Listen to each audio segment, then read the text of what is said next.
ఓం సాయిరామ్. శ్రీమాత్రే నమః.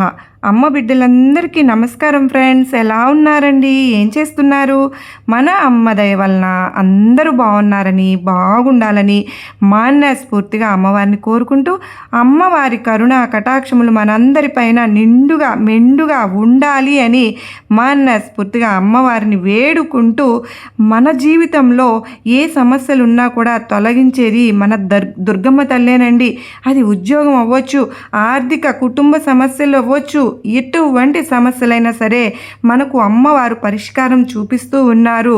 మనకు ఈ సందేశాలు వినాలి అన్న మనసు మనకు ఉంటే చాలండి. ఏ సమస్యకైనా సరే అమ్మవారు మనకు మంచి సహాయం జరుగుతూ ఉందని చాలామంది కామెంట్ సెక్షన్లో నాకు తెలియజేస్తూ ఉన్నారు. మీకందరికీ ధన్యవాదములండి. ముందుగా మీరందరూ నన్ను ఇలా ప్రోత్సహిస్తున్నందుకు మీ అందరికీ నేను ఎంతగానో రుణపడి ఉంటాను.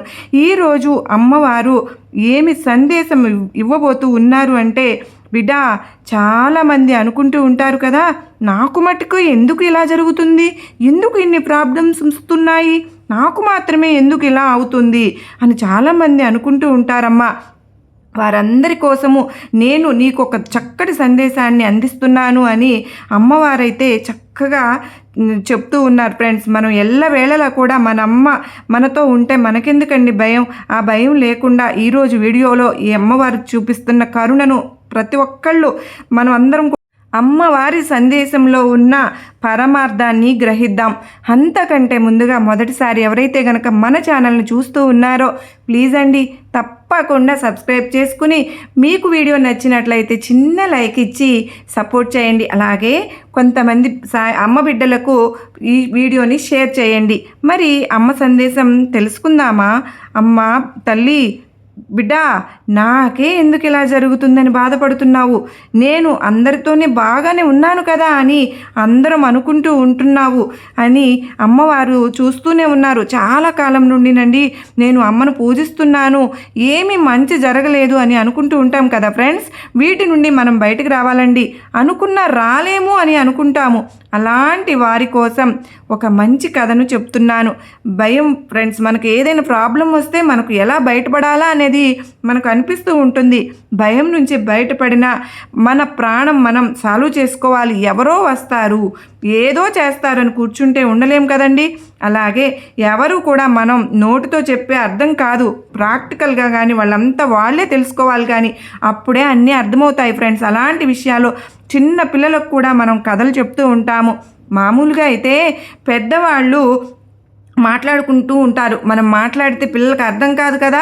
ఇలా జరిగిందే అలా జరిగిందే అని కథల్లాగా చెప్తేనే అందరికీ అర్థమవుతూ ఉంటుంది కదా అనడానికి ఈ కథను చెబుతూ ఉన్నాను. ఒక ఊరిలో ఒక అతను ఉండేవాడు. అతను అమ్మవారి దగ్గరకు వెళ్ళి ఎప్పుడు ప్రార్థిస్తూ ఉంటే కనుక అతను అమ్మవారిని ఇలా అడుగుతూ ఉంటాడు, నేను నా ప్రార్థన నీ దగ్గర పెట్టాను, నేను ఒక విషయం అనుకుంటున్నాను కానీ నాకు ఎందుకు జరగలేదు అని అమ్మను అతను అలా అడుగుతున్నాడు. అప్పుడు అమ్మ అంటుంది, మనం చేసే ప్రార్థన కంటే ఇంకొకటి ముఖ్యమైన విషయం ఉంది, అదేమిటో నేను మీకు చెప్తాను అని అమ్మ అంటుంది. అయితే నేను నీకు ఒక కథ చెప్తాను విను అని ఒక మునీశ్వరుడు, అంటే అతను గురువుగారు అనుకోండి, అతనితో కొంతమంది శిష్యులు కూడా ఉంటారు. అందరూ కలిసి ఒక చోటుకు వెళ్తారు, తపస్సు చేయడానికి వెళ్తారన్నమాట.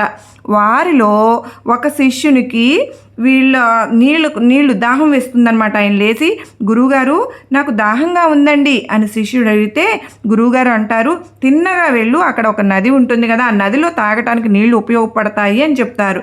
వెళ్ళి నీ దాహం తీర్చుకో అని చూపిస్తారు. ఆ శిష్యుడైతే నీళ్లు తాగడానికి వెళ్తాడనమాట. వెళ్ళి అక్కడ చూస్తే కనుక ఎడ్ల బండి నీళ్లలో నుంచి వస్తూ ఉంటుంది. అప్పుడు ఆ నీళ్ళన్నీ మురికిగా తయారైపోతాయి. ఆ శిష్యుడు ఆ నీళ్లను చూసి తాగడానికి ఇష్టపడరు. అయ్యో గురువుగారు నీళ్లు తాగడానికి పనికి వస్తాయి అని అన్నారు కదా అని చెప్పి తిరిగి వచ్చి అడుగుతాడు. సరే ఒక అరగంట ఆగి వెళ్ళు అని చెప్తారు గురువుగారు. అప్పుడు అతను ఏం చేస్తాడు అంటే, తాగడానికి పనికొస్తాయా అని చెప్పారు అని అంటారు. గురువుగారు అరగంట దాకా ఎందుకు అని వెంటనే వెళ్ళి చూస్తాడు. అయినా సరే ఆ నీళ్లు మురిగ్గానే ఉంటాయండి, అవి శుద్ధి అవ్వలేదు. ఆ శిష్యుడు మళ్ళీ వెనక్కి వచ్చి గురువుగారిని ఇలా అడుగుతాడు, గురువుగారు నేను నీకు ఏం చెప్పాను, ఒక అరగంట ఆగి వెళ్ళమన్నాను కదా, నువ్వు ఎందుకు వెంటనే వెళ్తున్నావు అని అడుగుతారు. సరే గురువుగారు, నేను అరగంట ఆగి వెళ్తానండి అని చెప్పి అరగంట ఆగి వెళ్ళి చూస్తే నీళ్లు మొత్తం తెల్లగా అయిపోయి తాగడానికి ఉపయోగపడేలాగా ఉంటాయి. అప్పుడు అతను దాహం తీర్చుకుని వెనక్కి వచ్చి చెప్తాడు, దీని అర్థం ఏంటి అంటే, అమ్మవారిని ఏదైనా కోరిక మనం కోరతామండి, అమ్మ దానికి సమాధానం తీసుకుంటుంది, సమయం తీసుకుంటుంది. దానికి అర్థం ఎందుకు మనం పెట్టకూడదు అమ్మవారిని. గురువు గారు చెప్పినట్లు ఒక అరగంట ఆగి వెళ్ళు, నీళ్లు తేరుకుంటాయి అని అంటే దానిలో ఉన్న ప్రాబ్లమ్స్ గురువుగారికి తెలుసు కనుక నువ్వు వెళ్ళకు, అరగంట ఆగి వెళ్ళు అని చెప్పారు ఆయన. అంటే మన కష్టాలన్నీ కూడా ఇంకా తీరలేదు, అవన్నీ నువ్వు గట్టెక్కిన తర్వాత వెళ్తే నీకు మంచి జరుగుతుంది అని ఇక్కడ గురువుగారు చెప్పిన విధంగా మళ్ళీ మళ్ళీ మళ్ళీ మళ్ళీ వెళ్ళి చూస్తూ ఉంటాడు ఆ శిష్యుడు. అందువల్ల వెళ్ళి చూడడం వల్ల అతనికి ఆయాసమే తప్ప ఏం జరిగింది చెప్పండి? గురువుగారు చెప్పినంతగా ఎప్పుడు ఏమవుతుంది అంటే, గురువుగారు చెప్పినట్లు ఆయన ఎందుకు చెప్తున్నారు, ఎందుకు ఆగి వెళ్ళమన్నారు అని గురువుగారికి తెలుసు కనుక, ఆయన చెప్పిన మాటలకు అర్థం ఉంది కనుక మనం కొంచెం తప్పకుండా ఆగి వెళ్ళినట్లయితే సరిపోయేది, మనకు అర్థమయ్యేది. మనం కంగారు పెట్టేసి అమ్మవారిని అన్నీ కావాలని అడుగుతూ ఉంటాం కదా ఫ్రెండ్స్.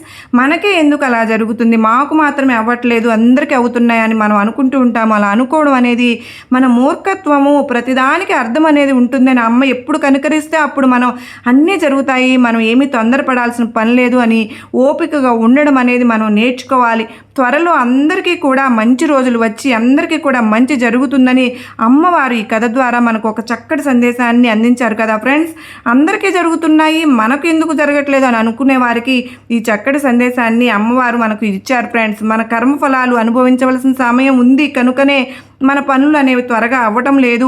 ఆ కర్మఫలాలు తీరిన రోజున తప్పకుండా మనం అనుకున్న పనులన్నీ కూడా జరుగుతాయని అమ్మవారు చెప్పగానే ఒక మంచి సందేశాన్ని మనకు తీసుకొచ్చారు. ఇక మన జీవితంలో అంతా కూడా మంచి జరుగుతుందని మనకు అమ్మవారు ఈ వీడియో ద్వారా మనకు తెలియజేశారు ఫ్రెండ్స్. ఈ వీడియో మీ అందరికీ నచ్చింది కాదు, ధైర్యాన్ని నమ్మకాన్ని ఇచ్చింది కాదు. నచ్చినట్లయితే మరికొంతమందికి షేర్ చేయండి. అలాగే మరో చక్కని అమ్మవారి సందేశంతో మరలా మీ ముందుంటాను ఫ్రెండ్స్. అందరికీ నమస్కారం అండి. ఓం సాయిరాం. శ్రీమాత్రే నమః. సర్వే జనా సుఖినో భవంతు.